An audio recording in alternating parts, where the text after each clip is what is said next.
इन्नल हम्दुलिल्लाह नहमदुहु व नस्तईनुहु व नस्तगफिरुह व नऊज़ु बिल्लाहि मिन शुरूरि अनफुसिना व मिन सय्यिआति अअमालिना मन यहदिहिल्लाहु फला मुदिल्ल लहु व मन युद्लिलहु फला हादिय लहु व अशहदु अन ला इलाहा इल्लल्लाह वहदहु ला शरीका लहु व अशहदु अन्न मुहम्मदन अब्दुहु व रसूलुहु अम्मा बअद फ़अऊज़ु बिल्लाहि मिनश शैतानिर रजीम बिस्मिल्लाहिर रहमानिर रहीम अतअमुरूनन्नास बिल बिर्रि व तन्सौना अनफुसकुम व अंतुम ततलूनल किताब अफला ताक़िलून व क़ालल्लाहु तआला वातसिमू बिहब्लिल्लाहि जमीअन व ला तफ़र्रक़ू अल आया। श्रद्धेय सभापति महाशय, उलमाए किराम, हाज़रीन मजलिस, पर्दार अंतराले मा ओ बोनेरा, बलार विषय आमार इच्छा छिलो अन्य कोनो विषय आलोचना करब, किन्तु आसार पर जानते पारलाम এই সভাটার नाम হচ্ছে ইসলাহি सभा अर्थात संशोधनीय सभा।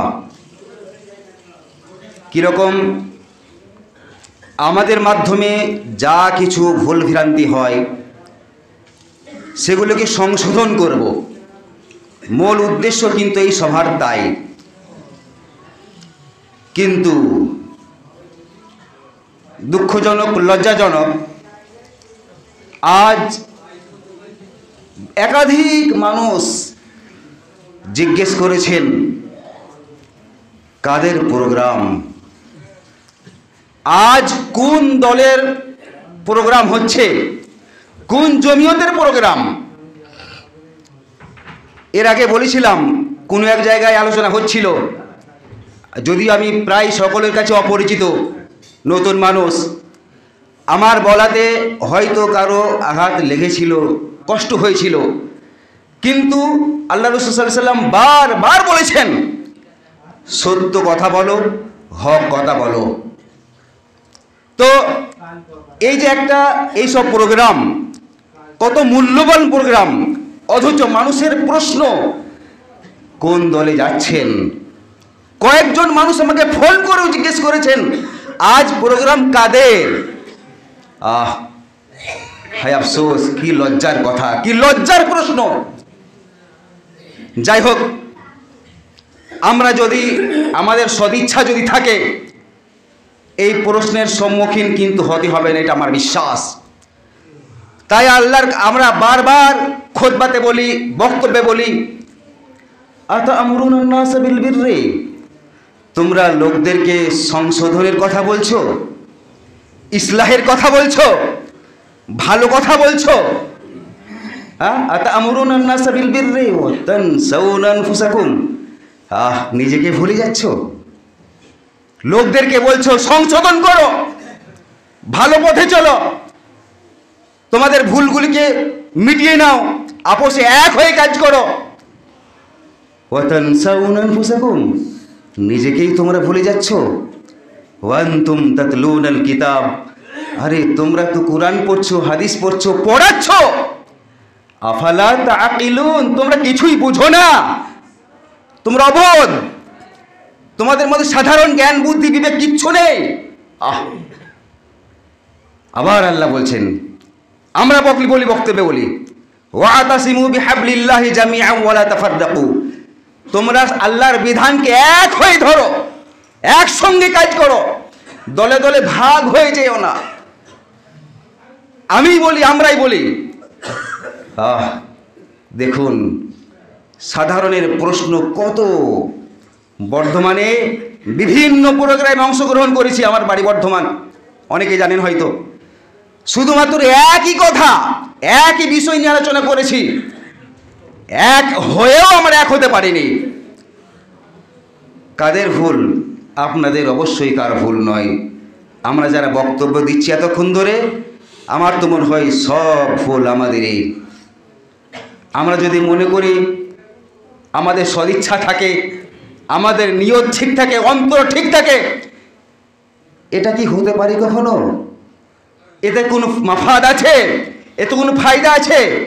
জমিয়ত সংগঠন কিসের জন্য? 5 জন মানুষকে ভালো পথে নিয়ে আসবো। যারা বেনামাজি, যারা বেদাতি, যারা মুশরিক, তাদেরকে সঠিক পথে দাওয়াত দেব। ভাই তোমরা বেনামাজি থেকে নামাজ ছেড়ো না, তোমরা নামাজ পড়তে এসো। এতে আবার দলের কিসে দরকার? হ্যাঁ, এতে বিভক্ত কিসে হওয়ার কি দরকার? দুঃখের বিষয় এই যে কিয়ামতের আলামত সেই বুখারী সেই মুসলিমে বারবার হাদিসটি এসেছে কি ইয়াকুলু ফি আখিরিজ জামানি নাসুন, কোন রওয়ায়াত আছে উমারাউ ইয়াকরাউনাল কুরআন লা ইউজাবিজু হানাজিরাহুম ইয়ামরুকুনা মিনাদ দ্বীন কামা ইয়ামরুকুস সাহমু মিনার রামিয়া। শেষ জামানায় কিছু মানুষ হবে, শেষ জামানায় কিছু এমন মানুষ আসবে, কোন রওয়ায়াতে উমারা, কিছু নেতৃত্ব আসবে, কিছু পদের মানুষ আসবে, দলের নেতা হবে, বিভিন্ন সংগঠনের নেতা হবে, বিভিন্ন পার্টির নেতা হবে, বিভিন্ন দলের দায়িত্বশীল মানুষ হবে। ইয়াকরাউনাল কুরআন, তারা কোরআন তেলাওয়াত করবে, কোরআন পড়বে, কোরআন পড়াবে, প্রথম সারিতে এসে নামাজে দাঁড়াবে। কিন্তু ইয়ামরুকুনা মিনাদ দ্বীন কামা ইয়ামরুকুস সাহমু মিনার রামিয়া, ধর্ম থেকে দূরে পালিয়ে যাবে, অনেক দূরে তারা ছিটিয়ে চলে যাবে, যেমন ধনুক থেকে তীর বের হয়ে চলে যায়। শুধুমাত্র তাদেরকে দেখতে ভালো মনে হবে, তাদের চেহারাগুলো হবে খুব সুন্দর, কিন্তু ধর্মের তারা ধার ধারে না। সেই বুখারীতে সেই মুসলিমে একটি রওয়ায়াত আছে, হযরত আমর বিন আস রাদিয়াল্লাহু তাআলা আনহু, আমর বিন আস রাদিয়াল্লাহু তাআলা আনহু যখন মৃত্যু শয্যায় শায়িত আছে, ঝরঝর করে কাঁদছেন তিনি, অঝর নয়নে কান্না করছেন। ইজা হাযরাতুল ওয়াফাত, যখন তিনি মৃত্যু শয্যায় শায়িত আছেন, ঝরঝর করে কান্নাকাটি করছেন। ও আকবার ওয়াজহাহু ইলাল জিদার, তিনি মুখমণ্ডল, তিনি তার চেহারাটা দেওয়ালের দিকে ঘুরে ঝরঝর করে কান্নাকাটি করছেন।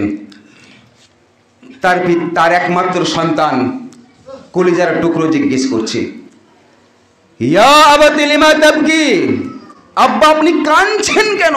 কেন আপনার কান্না করার কারণ? আমা বাশশারাকা রাসূলুল্লাহ সাল্লাল্লাহু আলাইহি ওয়াসাল্লাম বিকাযা, আমা বাশশারাকা রাসূলুল্লাহ সাল্লাল্লাহু আলাইহি ওয়াসাল্লাম বিকাযা, আল্লাহ রাসূল কি আপনাকে সুসংবাদ দেননি, বাশারাত দেননি, জান্নাতের বাশারাত সুসংবাদ আপনি পাননি? লম্বা হাদিস। এই হাদিসটি আগের প্রোগ্রাম বলেছিলাম, হাদিসের দিকে যাচ্ছি না। তিনি শেষ কথা যেটা বলেছিলেন কি, বাবু তুমি শোনো, আমার জীবনে মারাত্মক কয়েকটি ধাপ পার হয়েছে, কয়েকটি স্টেজ আমি অতিক্রম করে এসেছি। তার মধ্যে একটা গুরুত্বপূর্ণ ধাপ কি, আমি বিভিন্ন সংগঠনের দায়িত্ব পেয়েছিলাম, গ্রামের, পাড়ার, রাজ্যের, দেশের বিভিন্ন দায়িত্ব আমার কাঁধে এসেছিল। হায় আফসোস, আমি জানি না সবাইকে নিয়ে একসঙ্গে কাজ করতে পেরেছিলাম কিনা।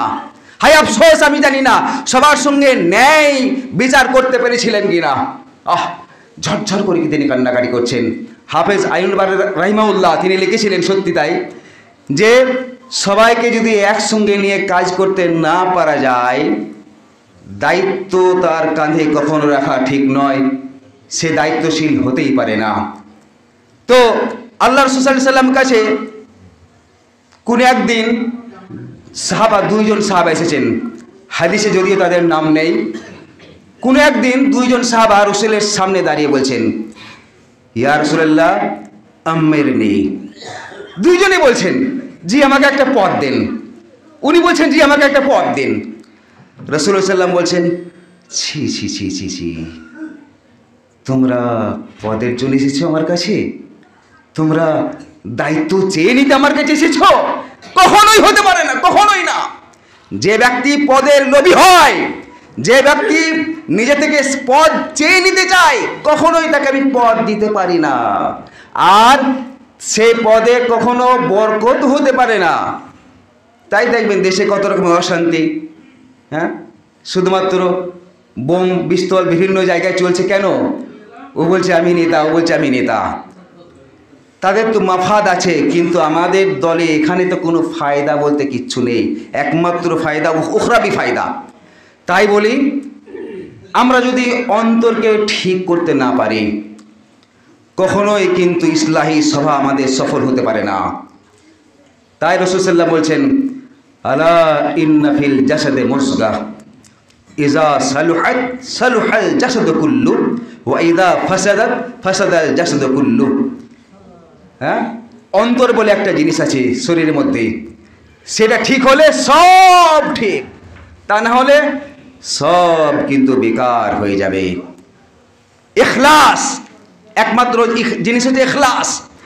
আমরা যখন উত্তর ভারতে পড়াশোনা করতাম, বিভিন্ন সময়ে বিভিন্ন মজলিসে বারবার বিদেশি উলামারা, বিদেশি মেহমানরা বক্তব্য দিতেন ইখলাস সম্পর্কে। অন্তর ঠিক করতে হবে আমাদেরকে, সদিচ্ছা থাকতে হবে আমাদের, যে আমাদের মাধ্যমে দেশের দশের কোনো কাজ হোক, উপকার হোক। এই সদিচ্ছা যদি থাকে তবে জনসাধারণের কাজ হবে, তা না হলে কিন্তু ফিতনা আরও বাড়তে থাকবে। তো আমি যতটুকু জানি, আমার যতটুকু জানা আছে, দীর্ঘদিন জমিয়তের সঙ্গে কাজ করেছি যেহেতু, যা অল ইন্ডিয়ার মধ্যে জমিয়তের হয়তো কোনো ভাগ নেই নাকি জি? না, শুধু পশ্চিমবাংলায়। সেটাই বলছি, দেশের মধ্যে ভারতবর্ষে জমিয়তের কোনো আলাদা আলাদা কোনো গ্রুপ নেই। এত বড় দেশ, গোটা ভারতবর্ষের মধ্যে কোনো ভাগ নেই। তো আমাদের এই কজনের মধ্যে এক হতে পারবো না? আমরা এই এলাকাটা কি আমরা এক করতে পারবো না? অবশ্যই এটা আমাদেরকে সবাইকে চেষ্টা করতে হবে। কি হয়েছে জানেন, বর্ধমান জেলায় কয়েকটা গ্রামে তারা সিদ্ধান্ত নিয়েছে। কি সিদ্ধান্ত? তোমরা সবাই যদি একসঙ্গে কাজ না করো, তোমাদেরকে কোনো প্রোগ্রাম আমাদের গ্রামে করতে দেব না। জানেন, বেশ কিছু গ্রাম আছে তারা সিদ্ধান্ত নিয়েছে, তোমরা এক না হলে কোনো প্রোগ্রাম কিন্তু তোমাদের মাধ্যমে আমাদের গ্রামে হবে না। তারপরেও দেখছি আলাদা করে একটা গ্রুপ আবার হয়েছে। এটা বলেছিলাম যারা ছিলেন আগের প্রোগ্রামে, সেই প্রোগ্রামে আমিও ছিলাম আমাদের বর্ধমান জেলায় সম্ভবত 2010-12 সালে। সবাই হাতে হাত রেখে, কাঁধে কাঁধ রেখে এক হলো, সবাই মিলে সালাম মুসাবা ইসলাহ সংশোধন হয়ে গেল। আজ থেকে আমরা আর কোনোদিন দলে দলে ভাগ হব না, সবাই একসঙ্গে কাজ করব। কি স্বার্থ জানি না, আবার কয়েকদিনের মধ্যেই তাদের মধ্যে ভাগ হয়ে গেল, নতুন একটা গ্রুপ হয়েছে। হ্যাঁ, তাদের বলছে আমরা মাচাতে 4-5 জন 10 জন মিলে, তুমি সভাপতি, আমি সেক্রেটারি, তুমি ক্যাশিয়ার, এরকম একটা হয়েছে। আমি নাম বললে অনেকেই চিনে নেবেন, তাদের নাম বললে সে বলার দরকার নেই। উদ্দেশ্য একটাই, আমরা সংশোধন করব, নিজের ভুলগুলিকে স্মরণ করব, আমাদের মাধ্যমে কি ভুল হচ্ছে, কি কারণে এত দলভুক্ত আমাদের মধ্যে, সবাই আমরা নিজেকেই জিজ্ঞেস করব, কাউকে জিজ্ঞেস করার দরকার নেই। তাই তো, আমি কি ভুল করছি আমার অন্তরকে জিজ্ঞেস করি, অন্য কাউকে জিজ্ঞেস করার দরকার নেই। তারপরে আল্লাহর কাছে তওবা করব। কিভাবে? সহিহ মুসলিমের ভাষ্যকার বিখ্যাত মুহাদ্দিস আল্লামা ইমাম নববী তিনি বলছেন, 1 মিনিটে শেষ করছি, তিনি বলছেন তওবা হচ্ছে 3টে জিনিসের নাম। কি? আল ইকলা, অর্থাৎ আমার মাধ্যমে যা অন্যায় হয়েছে, যা ভুল হয়েছে, সব নির্মূল করে দেওয়া, তার শিকড়কে তুলে ফেলে দেওয়া, আমি কি ভুল করেছি। 2 নম্বর, ওয়ান নাদামু আলা ফি'লি তিলকাল মাসিয়া, যে অন্যায় করেছি, যে পাপ করেছি, যে ভুল করেছি, তার জন্য লজ্জা করা, ছি ছি ছি ছি ছি, এই পাপ করলাম, সবাইকে একসঙ্গে কাজ করতে পারলাম না, একসঙ্গে নিয়ে আমার দ্বারা এই পাপ হয়ে গেল। গ্রামের মানুষ কত সম্মান করতো, ভালোবাসতো, আজ তারা আমার নামে বদনাম করে বেড়াচ্ছে। 3 নম্বর, ওয়াল আজমু আল্লা ইয়াউদা ইলা তিলকাল মাসিয়া, অন্তর থেকে দৃঢ় বিশ্বাস করতে হবে জীবনে এ ভুল আর কখনোই করব না। তারপরেও যদি অনিচ্ছাকৃত ভুল হয়ে যায় আল্লাহ অবশ্যই আমাদের ক্ষমা করবেন। তাই সুন্দর একটা আমাদের টাইটেল কি, আমরা আহলে হাদিস। আল্লাহ তাআলা তো বলছেন কুনতুম খায়রা উম্মাহ উখরিজাত লিন-নাস তা'মুরুনা আন-নাস বিল বিররি ওয়া তানসাউনা আনফুসাকুম তা'মুরুনা আন-নাস ওয়া তানহাউনা আনিল মুনকার। তোমরা হচ্ছে সবচেয়ে উত্তম জাতি। তোমাদের কাজ হবে ভালো কাজে মানুষকে আহ্বান করা, খারাপ কাজে বাধা দেওয়া।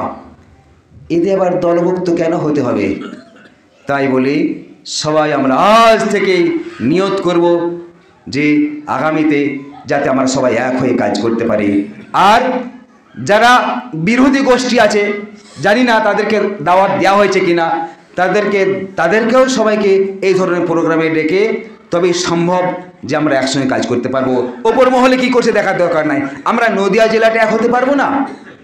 অবশ্যই ইনশাআল্লাহ। শুধুমাত্র এটা উলামাদেরকে দায়িত্ব নিতে হবে, আমাদেরকে দায়িত্ব নিতে হবে। যেহেতু আমাদের মধ্যেই তো দলে দলে ভাগ, আমাদের মধ্যেই বিভিন্ন দল রয়েছে। অতএব আমরা যদি চেষ্টা করি ইনশাআল্লাহ অবশ্যই সফলতা পাবো। আল্লাহর কাছে দোয়া করে, হে আল্লাহ তুমি আমাদের ভুল ভ্রান্তি সব ক্ষমা করে দাও। আকুলু কাউলি হাযা ওয়া আস্তাগফিরুল্লাহ লি ওয়া লাকুম ওয়া লিসাইরিল মুসলিমিন ফাস্তাগফিরুহু ইন্নাহু হুয়াল গফুরুর রহিম। আসসালামু আলাইকুম ওয়া রাহমাতুল্লাহি ওয়া বারাকাতুহু।